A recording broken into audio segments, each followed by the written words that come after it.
Welcome, Jeff Johnston, host of the Living Undeterred podcast. Once again, I have another stellar guest today that I was fortunate to meet on the Living Undeterred U.S. tour in beautiful Salt Lake City, Utah.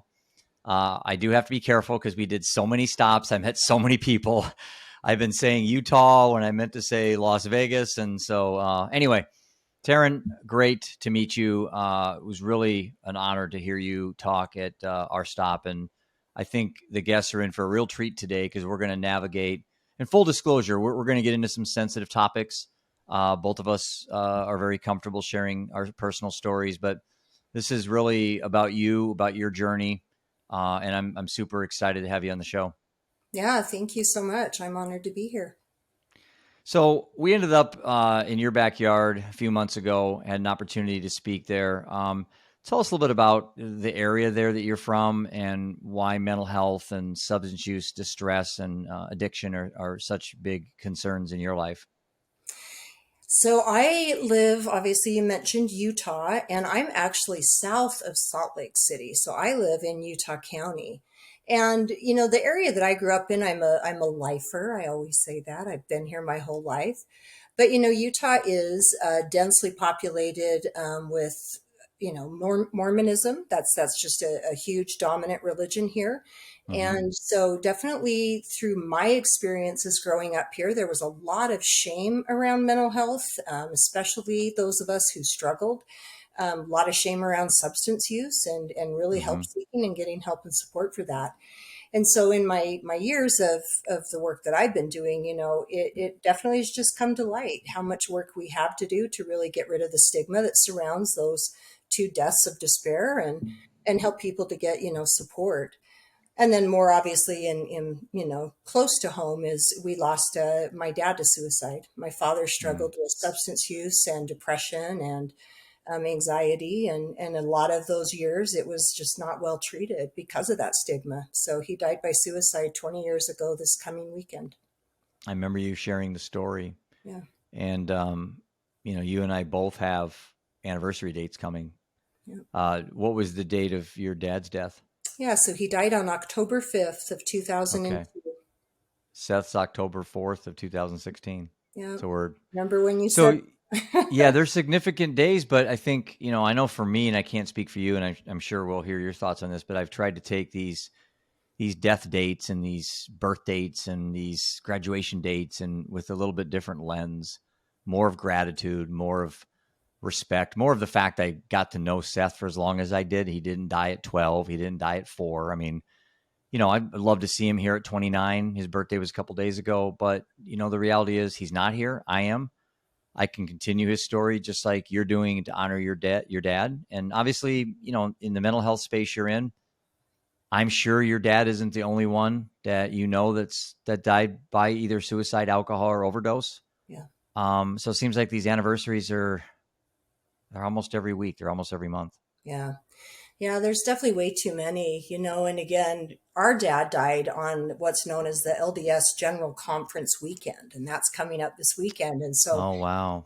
for me, it's more the weekend, right? Like the day was the day, right? But Mm-hmm. it's that, waking up on that Saturday morning like it was 20 years ago, it was a glorious fall morning and beautiful and yet, I knew he was not well.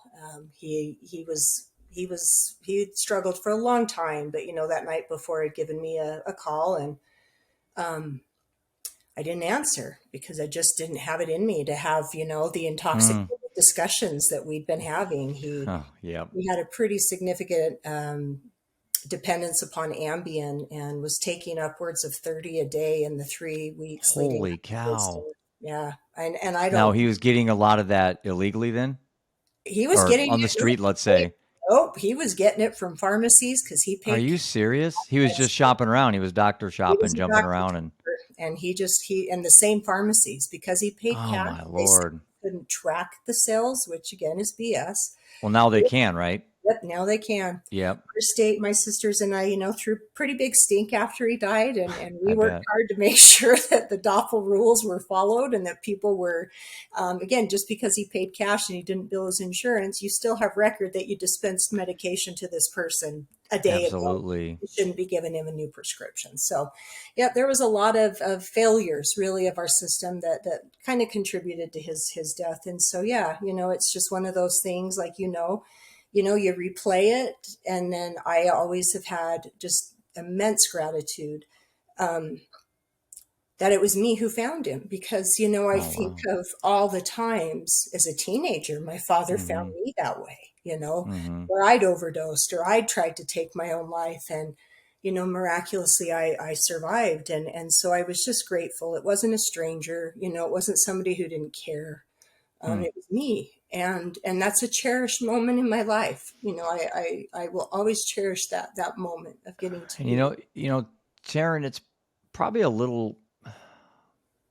I hear a lot of people that in this space I'm in that have found their children either, you know, I don't want to be too graphic, but I know a mom that their 11-year-old that she found her hanging, and a lot of people kind of look at that as a curse. You've kind of turned it into something that's an inspiration that, and I think the way that you frame it really dictates the quality of the rest of your life. And we punish ourselves in framing things in a very unproductive manner. I mean, I could frame my son's death in any manner that I choose. I choose to frame it in the most, motivational, inspirational. I miss him. You miss your dad. I miss my wife. I mean, no one's going to debate that. The pain is there. It's just the suffering, I think, as a society, we need to kind of figure out ways to not linger so much in suffering, Yeah. and try to honor those people that are still here the best that we can. Yeah, absolutely. And I believe that. And, again, it obviously was traumatic and I endured a lot of, hard times for what I witnessed. But at the Mm-hmm. same time, again, I've chosen to use that as a moment that again, we were connected, and my dad and I always were. It was a tender experience, to again, be there in that moment for him as he, was gone. And I also I remember that about you when I met you. I loved the way that you framed things because I'm a believer in that, right? Like Mm-hmm. we can't necessarily dictate what happened to us, but we can choose our response and our reaction. And being response able, I've always loved that. That I can choose how I respond to something. And I knew I could either wallow in the misery of all of that and be the woe is me. And trust me, there were days I did that, or I could do something different. And I wouldn't be alive if I'd stayed wallowing. I bet you can relate to that as well. I knew if I was going to live, I had to find a way to make this experience be of use to somebody else and helpful, to others who could still be helped. So how long have you been sober then? So I got sober just 9 years ago, which is Well, it's more than me. yeah, 9 years. That's more than me. Now, were you prior to that moment? Was the descent that you were in, was that a lot to do with your dad and a lot of other issues? Because Yeah. everybody has their own reason why they go down those roads. Mine was because I was bored Hmm. in Yeah, high school. mine started early, as a teenager. And it really came, I mean, it goes back a long way. So when I was 8, I was sexually abused by a neighbor. And it wasn't Hmm. just any neighbor, it was a really I close think you talked about that at the event. Yeah, I remember family that. friend. And it was a female, it was their daughter. And, Hmm. she was Wow. quite a bit older than I, but our babysitter thing. And, it Hmm. was an experience I internalized and didn't tell and, kept that secret. And then I developed scoliosis. Again, I Mm. believe our body maintains energy. And one of the manifestations that can happen from your throat chakra, which is our ability to communicate, being blocked, is scoliosis. So I had a pretty Wow. significant curve when I was 11 years old and had to have surgery. So my first back surgery happened at 11, which meant Ooh. I got introduced to morphine. I mean, I had a pain Oh, pump that I wow. could, boop, boop, boop, as many times as I wanted. Granted, I didn't get it every time I pushed it, but I remember that first time I felt that through my veins, How old were you at that this sense time? of 11. I Oh, felt wow. that sense of relief. Holy cow. And, thankfully, I didn't start abusing opioids at a young age, but I did start utilizing things that I would find in my home. My father had prescriptions galore. And so I would take his medications. I would drink, I found alcohol at a young age, and unfortunately have the ism. Alcoholism runs in my family. My father was also an alcoholic. His alcohol changed forms, as many of ours do over the years, Mm-hmm. Mm-hmm. but yeah, my body always reacted differently. Once I started drinking, I didn't stop till I blacked out, passed out, or Lord knows what I did. So Then I how did old were it. you when your dad passed away? I was 26. I was Okay, so 26. you had that between 11, 12, 13, all the way to 26, and then you have a traumatic event on top of the trauma you had as a child that had to set you off again down another road of, just like you say, despair and misery. And can you talk a little bit about that? Yeah, at this point I was a single mom. I had two kids, and of course Okay. each time I would get pregnant, or I would try again to get sober, and try to be this Mm-hmm. mother, and not go back to the old crappy coping strategies I had. And I'd make it for a year, 2 years, right? And then Right. it was always alcohol for me. I'd always have a drink again, and then before you know it, I was back to weed, or cocaine, whatever it was. I Okay. So started alcohol and then Yep, alcohol manifested some. always. Yep, and then it would go to other things. And so definitely when my father died, I mean, the first thing I did when I left his home, my girlfriend came and got me, and I went and got high, I smoked bet. weed, and I just needed that to just Mm-hmm. deal with Sure. That was what you were used to doing. Yep. And then alcohol just became again my master for the next, 10 years. And the last few years obviously were really, really intense and difficult. But I just had this awakening, where I recognized I was heading down the same path he had, and that if I didn't find recovery of some sort, that I was going to end up just like him. I was in that place. I was at those jumping off points where I didn't see a life without alcohol or with it, right? Drinking wasn't working anymore, but yet I didn't know how to exist without it. And I also knew that I couldn't kill myself. I could not do that to my kids. I couldn't. So why was that day you quit any different than the preceding days? I mean, because I went through the same thing. I want to talk this through with you because I had an epiphany moment in a mirror, and it's odd. It wasn't, I'm not religious at all. I'm agnostic. So it wasn't anything that I had somebody talking in my ear, but I want to talk about you. I want to see why that day. Yeah. So my sobriety birthday is June 23rd of 2013. And, my bottom, if that's what we want to call it, Mm-hmm. really came because my son, who at the time was 17, almost 18. And I had gone out drinking like I always did, and I didn't Mm-hmm. come home, and nobody knew where I was, who I was with. And I was supposed to pick him up. I didn't. Oh. And he left a voicemail, 28 missed calls, right? But his last voicemail just said, I Mm, can't do this anymore. And mm. I hope you're dead, because I'm so tired of worrying where you are and what Wow. you've done. And when I heard that, it gutted me. And I Mm, just thought, again, what am I doing? And so I came home. I made my way back to, the local AA meetings that I'd been to a million times, but, I never recognized myself as having a problem. And just began a journey into really getting into, why did I drink, right? Why did I drink and use? What was I trying to cover up? Finally getting honest with myself and looking at who I'd become and what was I running from. And, mm. thankfully, that day is the day that, there's not been any mind altering chemical that's even entered my body since. I've had surgeries without anything since, because I just don't dare awaken that beast again, right? And so it's I'm been so in awe of what you and I didn't know that part about you. Does your son understand the significance of that comment he made? I know he made it out of anger, but now he made it to save your life. I mean, I don't think he probably realized that that was going to be what was your epiphany moment. Yep. And I tell him every year on that birthday, it guts me every year, but I always say thank you. Thank Yeah. you for what you said, because you did. You saved me. I would not be here. I Hmm. wouldn't if you hadn't said that. I needed to hear the truth from you. So thank you for loving me enough to be honest with me, even though it hurt, even though it was hard. Yeah, and And he may have, we've all said those statements in the heat of the moment where, you kind of really mean it, but you yep, don't. yep, Like, I hate you. You don't hate that person. You just hate the moment. yep, You hate the situation, not the person. yeah. And, but hearing your story and people hear my story, then when they reflect on their own lives, then they can see that there is hope. And, you know, I never did drugs, but I did everything else in regards to addiction, gambling and drinking and all the other stuff that goes with that, the deceit, the lying. And so, again, I start thinking of epiphany moments people have, and I'm always intrigued on why that day. What made you? I'm sure up to that point you had hundreds of opportunities where that could have been the day you quit, but Absolutely. there's something about that day. And for me, I just kind of got tired of being tired. Yeah. Now, I Yeah. was 52 at the time, and I said, dude, looked in the mirror and I'm like, come on, man, you buried a child. What the F you doing? What meeting is going to be more impactful than going to Seth's funeral or service? There's no meeting on the planet that can impact me. So what it's like, if that's not going to change me, what is? And nothing. I just have to quit.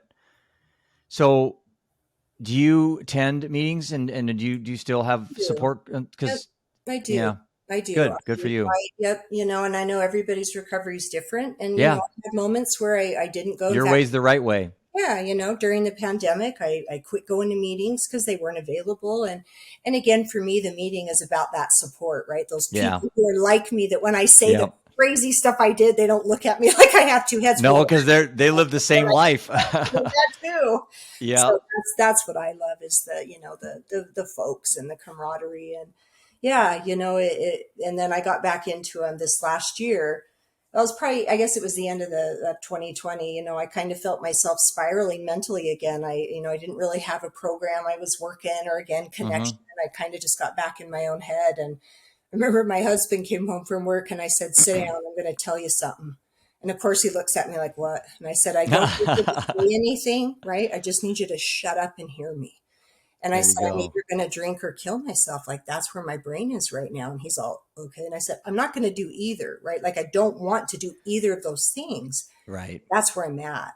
Yeah, I And, know. I know that feeling. yeah, and I just gone through, my kids both got married during the pandemic. And so I kind of was in this crisis of like, who am I now that I'm not a mom, right? Like, I don't, Right.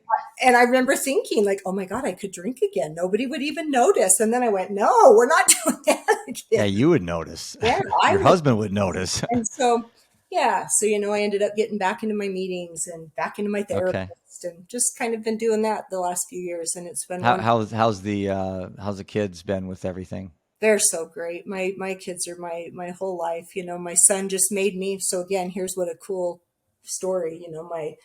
My kid is nothing but gracious. He's always just been loving and forgiving to me. And he just made me a grandma. I have two twin little Good for beautiful you. babies that I get to be a part of their lives. And, Good for you. they'll never see Congratulations. me wasted. Thank goodness. And, Yeah, you know, I tell you what, that certainly, I go back again, not to compare stories, but it's hard not to, yeah, yeah, to think about, had Seth been an only child, I, I don't know where I'd be right now, but the fact I had Roman and Ian, yeah, as a support person, people right there, whenever that, I didn't ever have any thoughts of suicide until last Christmas.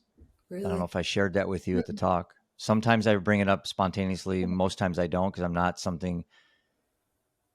It's like my story's difficult enough as it is. I don't need to add suicidal ideation on top of it. Yeah, And but I did. I had a brush with suicide over Christmas that terrified the hell out of me. And I talk about it now regularly on podcasts and stuff. But I guess where I'm going with that is like, without the two boys in my life, I'm not real. I don't know. I put it this way. I really have complete sympathy for those that lose their only child.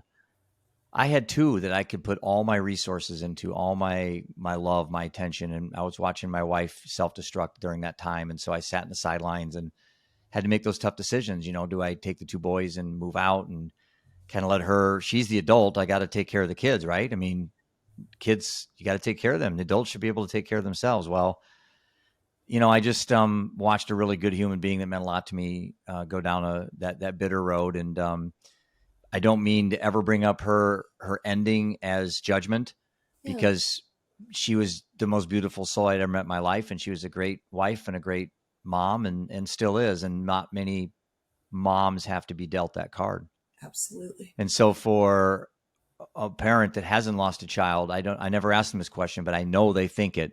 What would you do if you lost your child? And, it's a terrible social experiment to play with people. But the Stoics used to practice something called negative visualization, which I think is very important. And that's the mindset where you're kissing your daughter or son goodnight and you close your eyes and you actually think that if they weren't here and you're looking at an empty bed, and then immediately all the little things that you're mad about, the C they got in school, or the fact they did senior skip day, or they got caught with a vape pen, things that just look so effing catastrophic at the moment, they're still alive. Yeah. I would take any worst moment with Seth to have him back. Mm-hmm. I'd give anything to have him back. And I don't have that opportunity. And that in itself is gratitude for the moments I did have that opportunity that I squandered, that now I will never squander those opportunities again with my dad, who's still alive, and my two boys, and, other relatives. And, I think I talked about Brighton, my son's daughter. She was born 3 weeks after he died. Yeah. So I have a beautiful little granddaughter that stays here. And, I grew up with 3 brothers and 3 sons. So for me, learning the girl stuff is, it's a different deal. And I bet. the other day I put a ponytail in for the first time. Oh, awesome. And I posted it on social media and I commented that I did braids for the first time because I didn't know there was a difference. Sure. And, all the moms are trying to be really nice to this, widowed single dad out there. And they're like, by the way, Jeff, those are ponytails. And I'm like, oh, they're not braids? Because I was patting myself on the back that I was doing braids. Oh, you get a big effort. I love when dads and grandpas do girl hair. It's so cute. Yeah. And so I've just learned to look at all this crap that's happened to me. Some of it was self-induced. Some of it was just really bad, just bad stuff, But if you live long enough, Taryn, you're going to have, it's mathematically impossible not to have death and chaos and tragedy. And so it teaches us to really appreciate the moments that we have, like right now, where we can have a good conversation and both laughing and smiling in the midst of some really traumatic things that happened to both of us. Yeah, agreed. Right. I mean, that's life. Life's going to happen and everybody's eligible for the crap. So, being prepared to some level of, how am I going to respond and what can I do? And, I can relate to the kids, right? My kids' names are tattooed on my wrist. I love it. And those are my reasons for living. They're Right. my reasons that I stayed. And I think why I kind of tubed it right when I did, because I felt that, what do I do now? And so, yeah, I appreciate that. And I'm glad you had your boys too, to kind of pour your heart into. What are some of the coping mechanisms that you work on each day? I mean, I've shared mine at length in my book and in my podcasts and stuff, but what are some things that Taryn does routine related each day that's your self-care? Yeah. So big things for me. I start every day. And again, I'm not a religious person by any means. Mm-hmm. I always joke I'm a recovering Mormon because I left the Mormon church. Well, you're in Mormon country. I left that, and I don't practice any kind of organized religion, but I absolutely have a spirituality. And so Amen. I start each morning with just, quiet time to just reflect and I read a lot of things. I meditate. I really try to stay in today. I mean, that's been the biggest tool that I've learned, something that I really appreciate that I learned in, Alcoholics Anonymous specifically, but, just the power of the 24. I remember meeting a dad once who again had lost his child to suicide. And he said, my favorite statement I always used to tell my son is be where your feet are. Be where your feet are. And I tattooed like them that. on my thigh. I like that. I love it, right?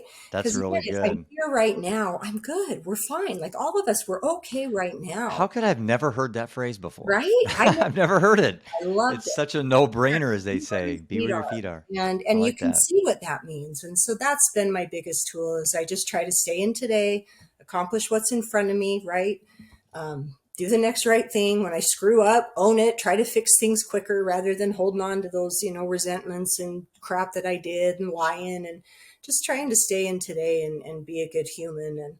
And, I still engage in therapy. Right now I've been back on, an antidepressant this last 2 years, and, I've needed it. And I'm always that weirdo that gets in this space where I'm like, maybe I should go off it. Maybe I don't need it. It's the person in your voice talking to you. Right? And so, Or yeah, persons. Sometimes it's multiple people. definitely. And then I golf a lot. My husband and I Oh, love, cool.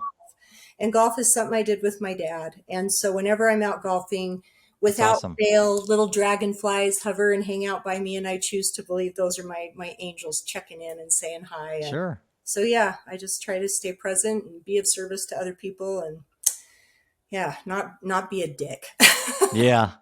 It's sometimes for some people hard not to be, unfortunately. Especially in today's So world, man. let's talk about your advocacy.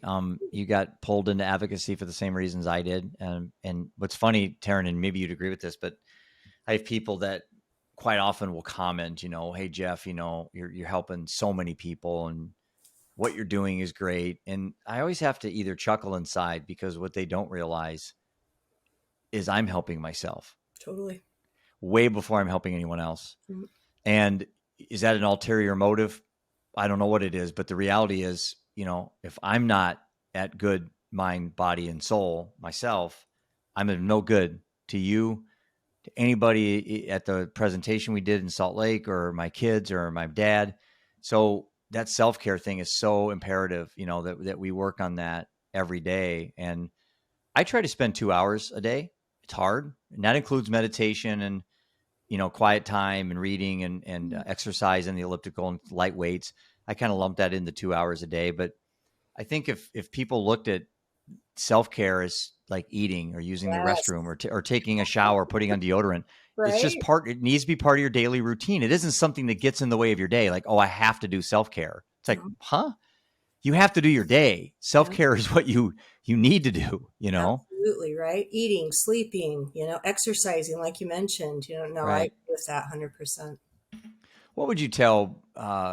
Let's focus a little bit with kids. Do you do much work with adolescents? And okay, what do you tell the kids that are really struggling right now with all the issues with social media and comparison on social media and the fact that there's this fantasy world out there that people think is real when they watch all their celebrities and all their other friends on TikTok making millions of dollars, and so they get really down on themselves, like they're letting people down. What words of wisdom would you give to kids that are struggling right now, which is probably the majority of them or most of them? Mhm. I just try to validate kids, especially where they're at, and meet them where they're at. I always get told when I go into schools, they call me the teenage whisperer, and it's not because I do Hmm. anything special. I'm just real. I'm not pretending that I have my crap together, because I don't. Right. I'm very open about where I've been and what I've done and what helps me, and that enables them to feel like they can open up. Something that I've always talked about is, and we kind of we joke about it, right? I say, if we all took our dirty little secrets, right, that thing that we think if anybody knew we had done, and threw them in a Mm-hmm. pile, we'd realize that all of our crap stinks, and we'd be like, hey, I'm not Mm-hmm. so bad. Look at what that person did, you know. Right. And I just try to normalize that we're human, right? We're human, and we're having this human experience. So we're not always going to be perfect. We are going to screw up and make mistakes, and what can we do with that? And what can I learn from it? Especially here in my state, there's such a problem with perfection, as you mentioned, and people strive to be this, perfect thing. Well, that doesn't exist. You think it's because it's a religious Religion, area that you're in? for sure, for sure. There's very high standards and expectations of folks within the LDS faith, and And if you fall, you're probably not, I don't know if shun's the correct word, but if you have an affair or you do something where, basically you acknowledge that you're human, you made a mistake and you're regretful and you're apologetic. I mean, is that area or is that society forgiving, or they just say, it's no, some yes and some no, and that's one of the biggest issues I continue to see plague our youth and adults too, is that humiliation factor, right? When we because find gay something teens are that 5 times more likely to take their own absolutely, lives. And that's just absolutely insane. It's ridiculous. That's and an adult problem. yeah, that can't happen. And I'm a huge fan and advocate for our LGBTQ youth. Me too. I was at the queer prom just a couple weeks back, and I had just cut my hair, and they were so funny. They're like, "Taryn, are you a lesbian?" I said, "Yes, I am." And then I said, "Did you just profile me because of my haircut?" We You said joke. you were? You said you were? But what if Oh, I that's am? hilarious. Yeah. Oh, what if I am? Yeah, Oh, what I if love it. I am? It doesn't That's matter. hilarious. So Yeah. What if I am? I just love being with, the people who maybe do feel marginalized or not seen. I think everybody deserves to feel empowered and have a voice and a space. And those are the people I want to hang out with, right? My lens changed a couple years ago when my youngest came to me that he was gay. And, I'm a heterosexual white male living in Iowa. It's like, Mm. could you put like average dad on my forehead? And it's like, my youngest son, I didn't see any signs. I mean, what signs are there? He wasn't wearing makeup and dresses and stuff. But my friends, after he came out, said, my husband and I, my wife and I were talking. We kind of thought maybe Roman, maybe he was gay. And so when the day Roman told me, I did the absolute thing that you shouldn't do. Is I first say to him, well, don't commit yet, Roman. Maybe it's a phase. Yeah. Which is just so naive and ignorant. And he was 17 when he told me this. By then, it's not a phase. Yeah. But I didn't know any better. And then immediately I retracted and I apologized. And then we went on like 3 days later and did a podcast called An Act of Love. It's on my podcast. If you go pull it up, you can see it. And we kind of role play the moment he told me. I think I was watching a football game and I did the exact thing you see in a commercial that you'd expect. Hold on. Got to watch this play. Then I'll listen to you. And the son's trying to tell him the big moment, hey, Dad, I'm gay. And so there's a lesson to be learned in that.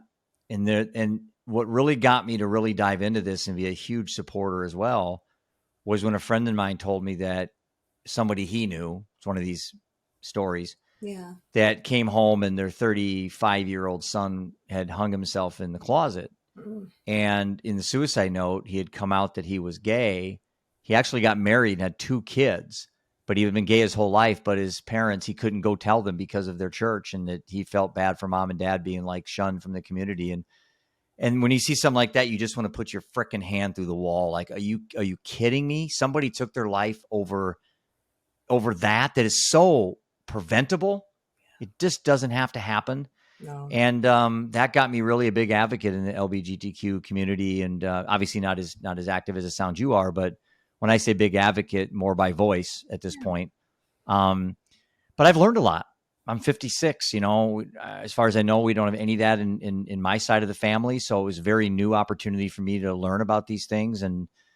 But it's just Roman and I have the closest relationship for a father and son that we can have, and I just value the fact he could trust me.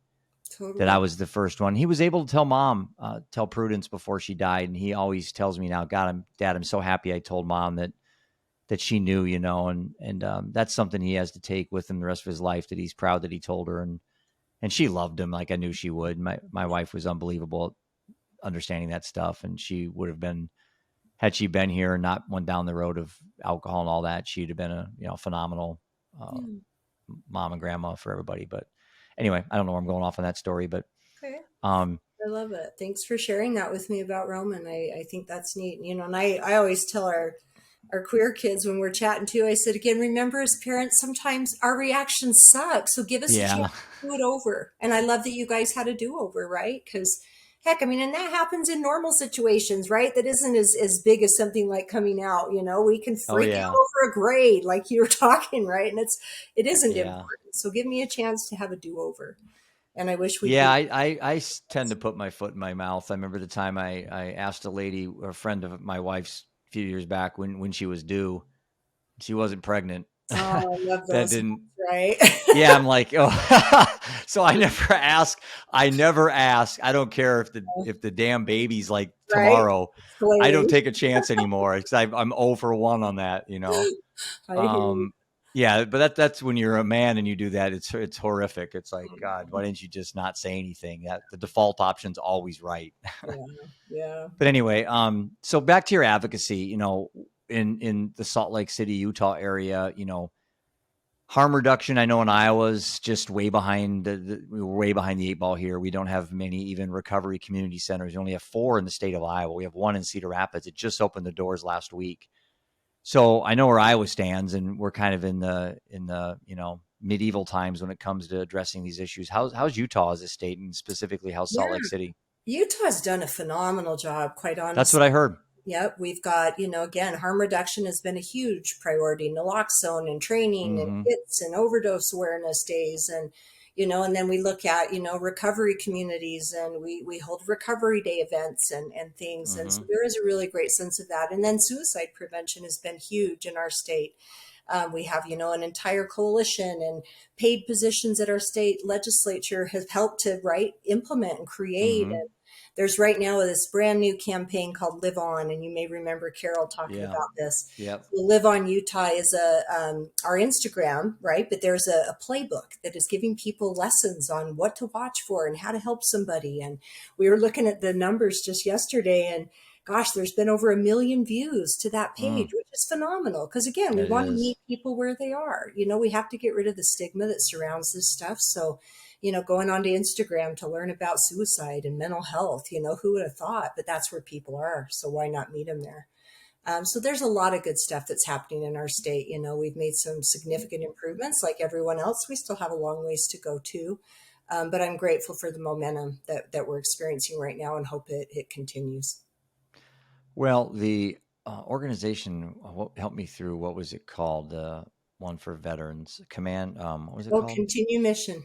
Continue Mission. Wow, Yeah. what a great. I'm trying to get them on my podcast. I was really impressed with what they're doing to help the veterans. And Josh and Melissa are good people. And those two, again, we've been working with them for years, and just what he's been able to do, and take his own experience again, right. And connect and bring veterans together for, fun and outside activities. And again, it's not this drum glum, hey, this is mhm. crappy what happened to us. It's, hey, we're still going, and let's join together. And yeah, I love those two. They're just incredible humans. I was glad that you guys connected when you came.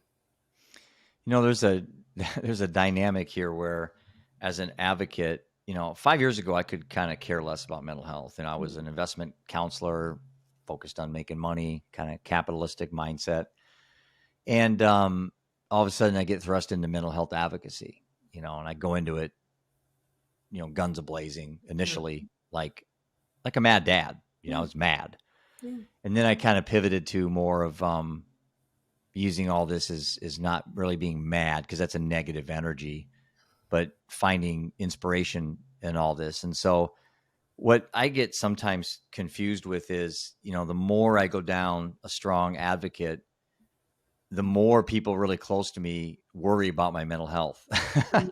It's like, because, I don't really have a life. I mean, I think I do, but when I get up, my first thoughts in the morning are, you know, working on whatever project I'm working on. It's all focused on mental health.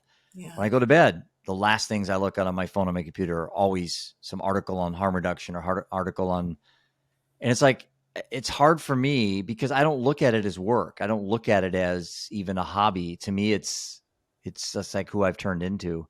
Yeah. But I do worry that I'm too focused sometimes. So like, what do you do to just get away? I mean, what's your, or do you, can you walk away? No, I think you have to, right? And there's definitely I times have a like tough time right now doing it. it's hard, and I'm with you. I remember those days. And I just did a presentation earlier today, and the gal pulls me aside after. She goes, "How do you talk about suicide every single day?" And I've done it for Right. 20 years. I said, "I know it's heavy, and there are some days where I'm like, no S words, let's not talk Yeah. about it." And that'll be this weekend. I'll turn off my phone. I'll turn off my email. I'll check out. I even had to get off Facebook. And I know that sounds so silly, but I always have people reaching out to me, and of course I want to be there and help people, but I Yeah. also have to be able to take care of my family. I Mm-hmm. remember my husband and I got married. He's like, between your Facebook, your 2 emails, your this, when do you can you talk to me? Where do Hi, I stand? you know. Can you text me? And I thought, what, you're right. I have divulged so much of my life giving to people, Right. and I don't regret that. I don't. I needed that. That was a large Right.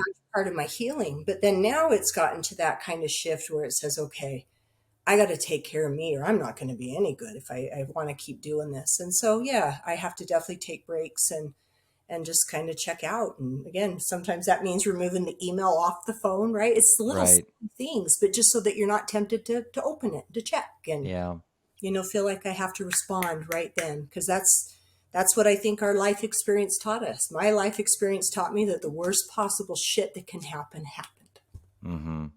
And so And I live in fight or flight sometimes our because of attention spans are so short now that we don't really want to work at anything. it. Yep. We want to fix an issue. Give me a pill. Give me a TED talk. Give me a book. And people don't realize it. To get to where you want to get to where I want to be, it's 2 hours a day, every freaking day, no shortcuts. I tell my boys when I get on my elliptical, like at 7 o'clock on a Friday or something, all my friends are out at dinner and doing stuff, and I'm running my elliptical. And Roman's like, "What are you doing?" I go, "If I don't run, I die." Yeah. I've got that mindset and it's not to get buff or get big. It's literally for my self-care. And there's days I don't want, matter of fact, I tell my boys the best runs I've ever had are the days I don't want to run. Right.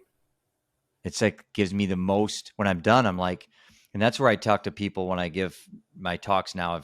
I've changed a little bit from when you saw me talk, but I like to talk about grief and suffering. And even for men, about the ability to cry. And most men feel that feeling. You've teared up a few times. I think I have once or twice in this so far.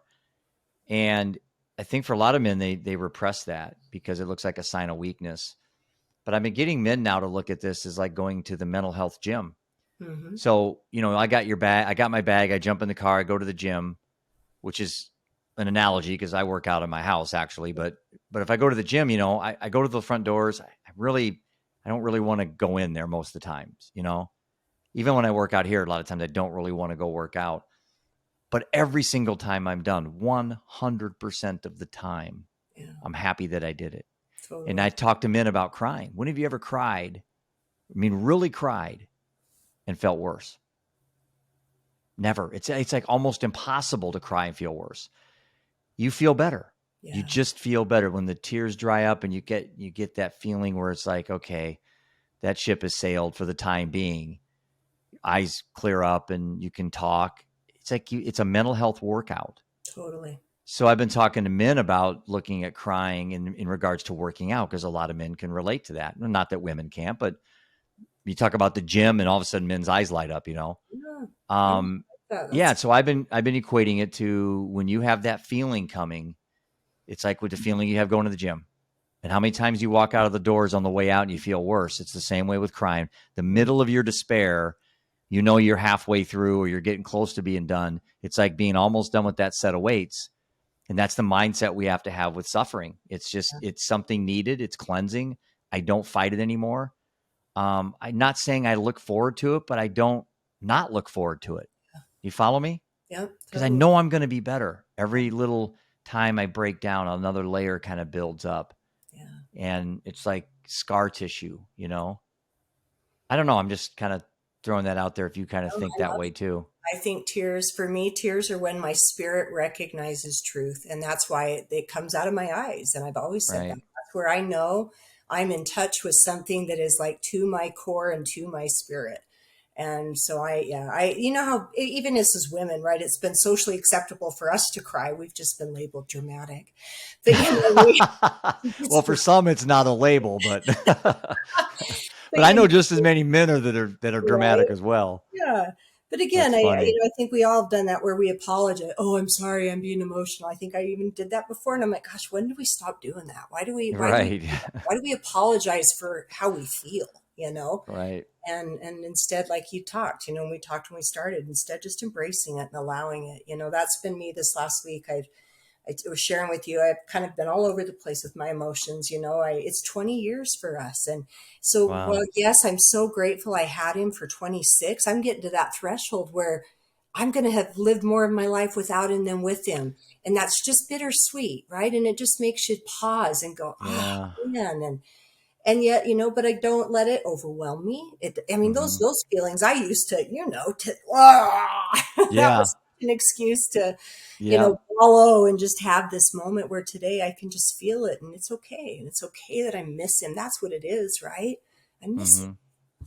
I miss him. Like you miss your boy and you miss your wife. I miss him. Right. My soul longs to just feel his spirit here again. And one day I'll get to have that, I believe. Someday, somehow, some way. We'll Yeah.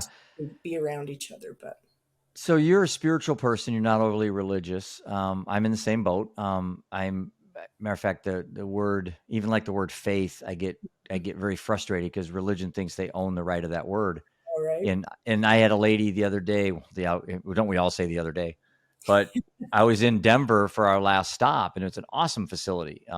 It's a free spiritual community. I mean, Ryan was on my podcast last week. I taped it. I just love what he's doing there. But it's in a church, but it's a spiritual type format. But they are religious. They are, and so after we were done, I gave my speech, and people were signing books and stuff. And this lady came up to me, and bless her heart, which is ironic coming from an agnostic person. I'm not atheist because I don't claim I don't know. I claim anyway. We won't get into that. I'm agnostic. That's what I like to tell people.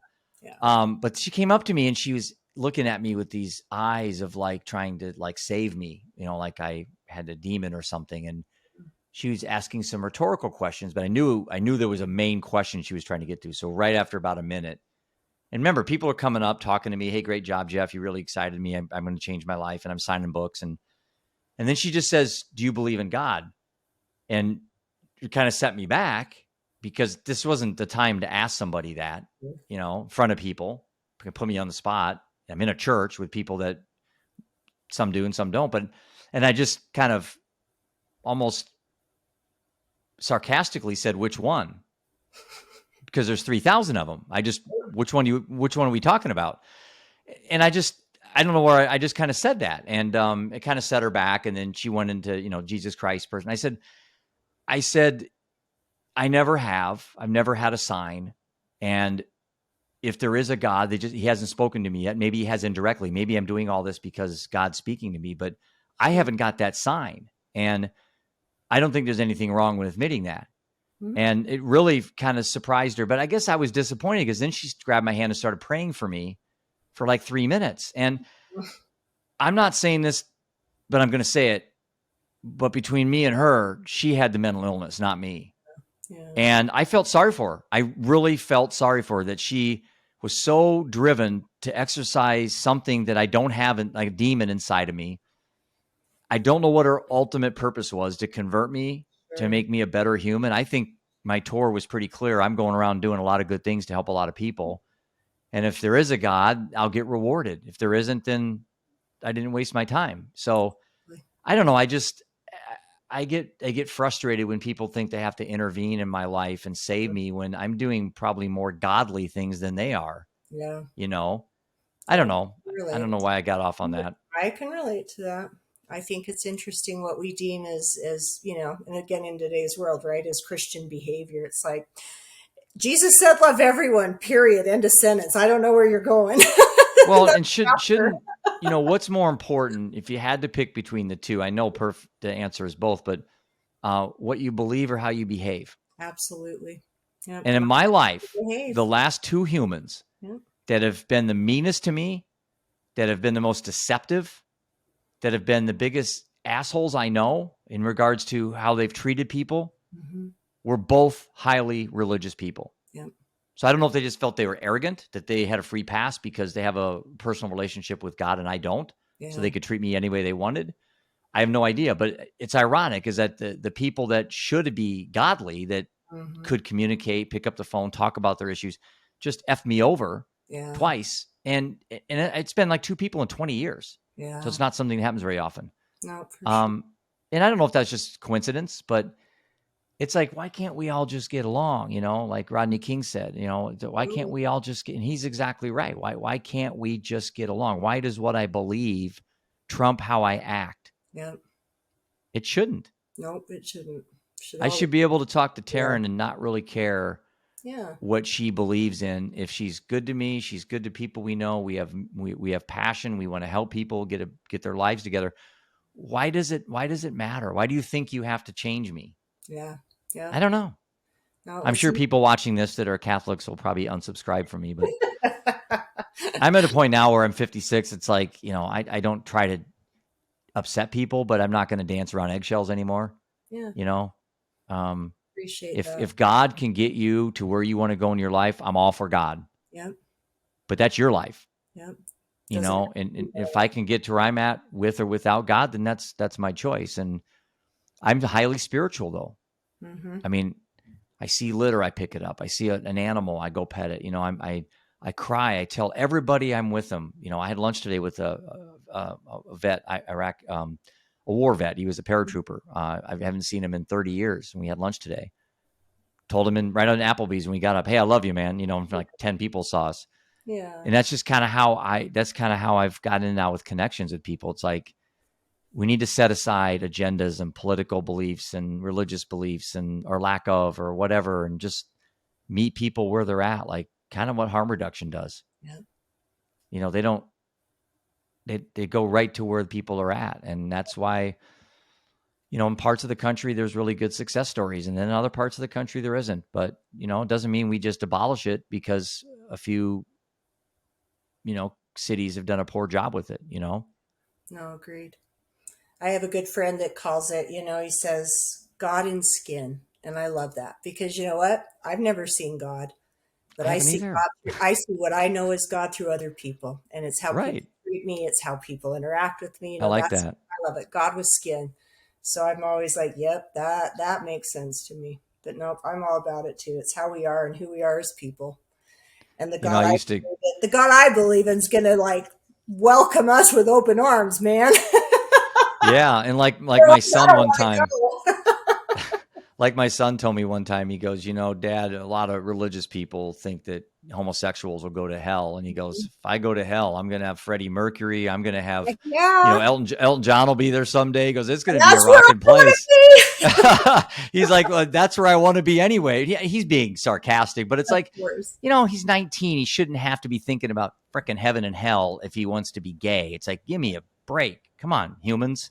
Yeah, This is not the medieval times. We don't live in caves anymore.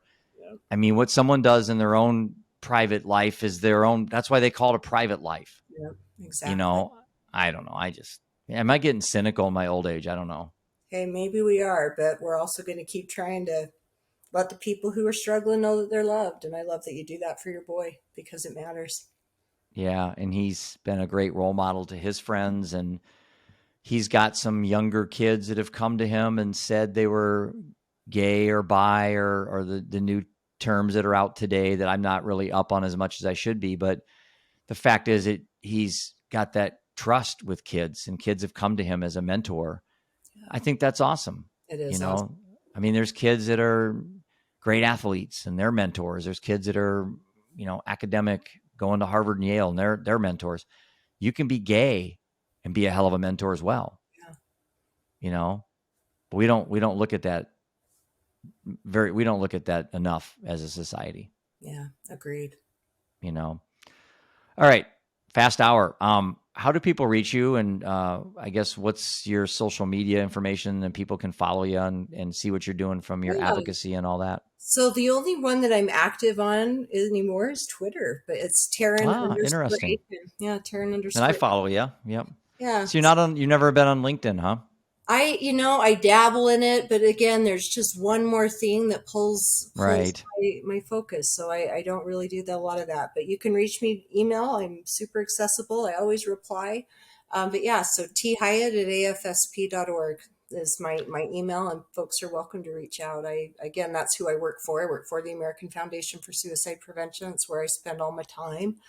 And Mm, afsp.org, also tremendous resources for people who struggle, lost loved they ones, are. want to get involved. So, Let me ask you before we go, the new 988 number. yeah, How's that been going? it's incredible. Right now, we're seeing again increased call volume, which we knew we would.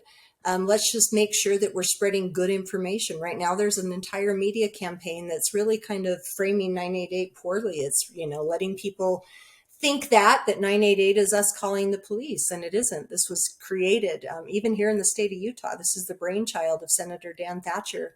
Mm, And again, that's right. 988 is a mitigator. It is the National Suicide Prevention Lifeline still, just in a 3-digit number so that you can get a mental health response to a mental health crisis. Is it pretty much being utilized as you expected or more? More. We definitely have seen more utilization, and we really haven't even begun to market it yet. What we do still need is there's a multitude of states who need to secure funding, make sure Right. that they have, the infrastructure in place.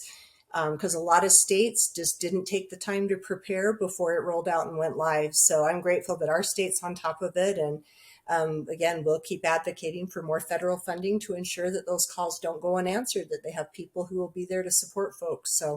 So people that call that, do they have to be in suicidal ideation mode?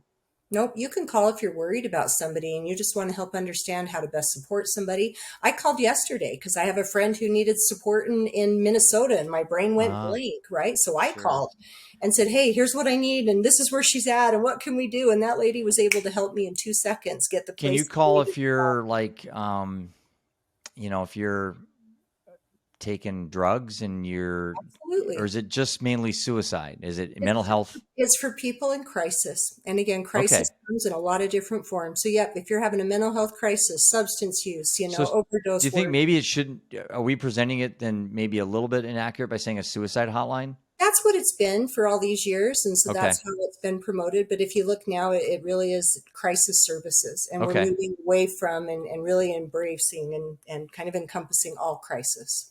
And that's good because I think the last thing we want is someone not to call it because they're like, oh, I'm not suicidal, but I'm going to take heroin. Yeah. I don't want to do it. I need someone to talk to. Exactly. I think we're really missing an opportunity to make sure that people know that, you don't have to be, literally 20 seconds from taking your life to call the number. Yep. Okay. You call if you need somebody to talk to and be able to process what's happening in life. And again, that could be drug use, that could be alcohol use, that could be navigating a nasty relationship, right? There's so many things. You get a trained counselor on the phone that can help assess the situation and guide you through what to do next. Well, Taryn, you're a rock star. I really appreciate the time you took today. And I know this will be a very impactful show for a lot of people out there. And if by chance it isn't, then I know I benefited. Me too. Thank you. You definitely made my day today. Well, have a great, relaxing, non-electronic, shut everything off weekend. I'm gonna. All right. Well, we'll circle back and talk later. Okay. Okay. Thanks, Jeff. Yep. Thanks, Taryn.